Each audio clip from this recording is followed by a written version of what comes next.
दोस्तों, किसी भी भाषा के स्पेशल नॉलेज के लिए हमें उसके मुहावरे आना चाहिए। मुहावरे यानी कि इडियम्स, चाहे वो हिंदी की बात हो, चाहे किसी भी अन्य भाषा की बात हो, चाहे इंग्लिश की बात क्यों ना हो।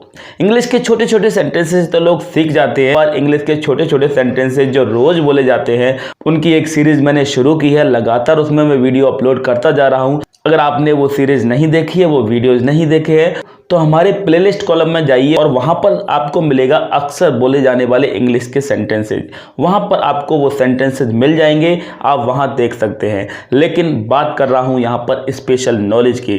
अगर आपको स्पेशल नॉलेज चाहिए, कुछ स्पेशल इंग्लिश बोलनी है, कुछ खास इंग्लिश बोलनी है, लोगों से हटकर रहना है, लोगों से डिफरेंट दिखना है, तो आपको इडियम्स और फ्रेजेस आना चाहिए। इडियम और फ्रेजेस यानी कि मुहावरे पता होना चाहिए। इडियम और फ्रेजेस की भी मैंने एक सीरीज शुरू की है। अगर आपने वो भी वीडियोस नहीं देखे हैं तो आप प्लेलिस्ट कॉलम में जाइए, वहां पर इडियम और फ्रेजेस नाम की एक प्लेलिस्ट मिलेगी। वहां पर सारे वीडियोस जो हैं वो इडियम्स के और फ्रेजेस के होंगे। हर सैटरडे को मैं एक इडियम और फ्रेजेस का वीडियो लेके आता हूं। आज उसका ये पार्ट 7 है।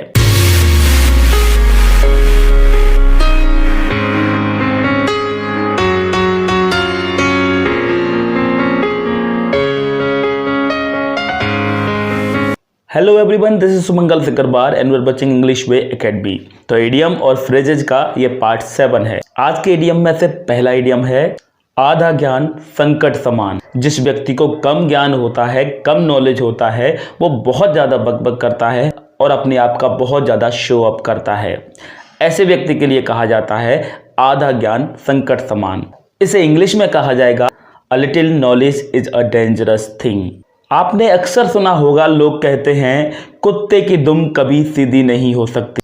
ये बात उन लोगों के लिए कही जाती है जो बार बार गलती करते हैं, उनको बार बार रोका जाता है, फिर भी वो मानते नहीं हैं। ऐसे लोगों के लिए कहा जाता है कुत्ते की दुम कभी सीधी नहीं हो सकती।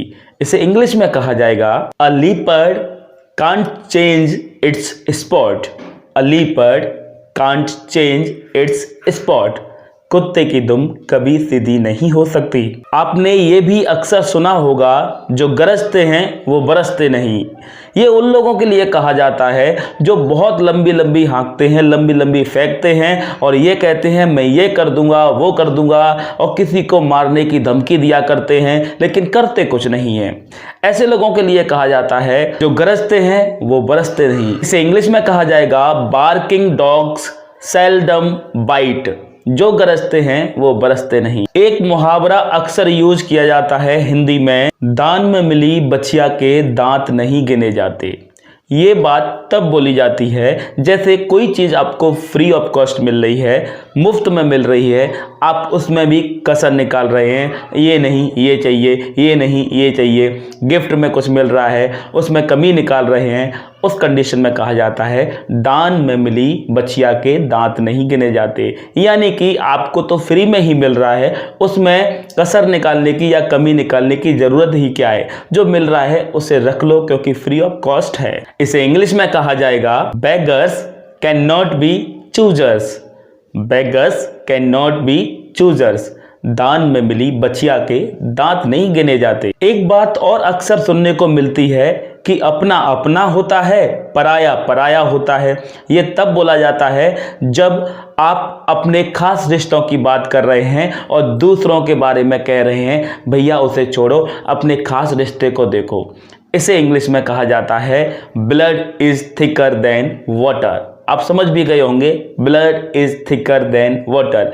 ब्लड यानी कि खून, थिकर यानी कि मोटा, वाटर पानी से खून मोटा होता है। बात समझ में आ रही है कि जो हमारे खून के रिश्ते होते हैं वो थोड़ा उनकी तरफ झुकाव ज़्यादा होगा, वो मोटे होते हैं। पानी यानी कि अन्य लोग, पराये लोग, उनकी तरफ हमारा झुकाव कम होगा। इसलिए कहा जाता है blood is thicker than water. अपना अपना होता है, पराया पराया होता है। बात और आपने सुनी होगी, चोर चोर मौसेरे भाई। इसे इंग्लिश में कहा जाएगा birds of a feather flock together.